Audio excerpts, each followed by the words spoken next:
Britain കടുത്ത സാമ്പത്തിക തകർച്ചയിലേക്ക് നീങ്ങുന്നതായിട്ടുള്ള വാർത്തകളാണ് ഇപ്പോൾ പുറത്തു വരുന്നത്. 1976-ലെ സാമ്പത്തിക തകർച്ചയുടെ അതേ ആവർത്തനമാണ് കടുത്ത രൂക്ഷമായ രീതിയിൽ ബ്രിട്ടൻ ഇപ്പോൾ നേരിടുന്നത്. ഇതിന് പ്രധാന കാരണം കുതിച്ചുയരുന്ന കടവും കടമെടുക്കൽ ചെലവുകളുമാണെന്ന് പ്രമുഖ സാമ്പത്തിക വിദഗ്ധരടക്കം മുന്നറിയിപ്പ് നൽകിയിട്ടുണ്ട്.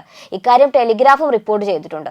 വളരെ കൃത്യമായിട്ടുള്ളൊരു റിപ്പോർട്ടാണിത്. കാരണം എന്താണെന്ന് വെച്ച് കഴിഞ്ഞാൽ പൊതുധനകാര്യത്തിലും കടപ്പത്രത്തിലും 50 ബില്യൺ പൗണ്ട് വിടവ് 111 ബില്യൺ പൗണ്ട് കവിയുമെന്നാണ് പ്രവചനങ്ങൾ കാണിക്കുന്നത്. GDP-യുടെ 96% കടത്തിലാണ്. ഏതാണ്ട് 2.7 ട്രില്യൺ പൗണ്ട് വരും ഇത്. ഒരു കാലത്ത് ഇന്ത്യ അടക്കമുള്ള ലോക രാജ്യങ്ങളെയും കോളനൈസ് ചെയ്ത് അടക്കി വാണിരുന്ന ഒരു രാജ്യത്തിന്റെ ഗതികേടാണ് ഇത് സൂചിപ്പിക്കുന്നത്. ഇതേ പോക്ക് പോയാൽ സാമ്പത്തികമായി അധികം വൈകാതെ തന്നെ ബ്രിട്ടൻ തകർന്ന് തരിപ്പണമാകും.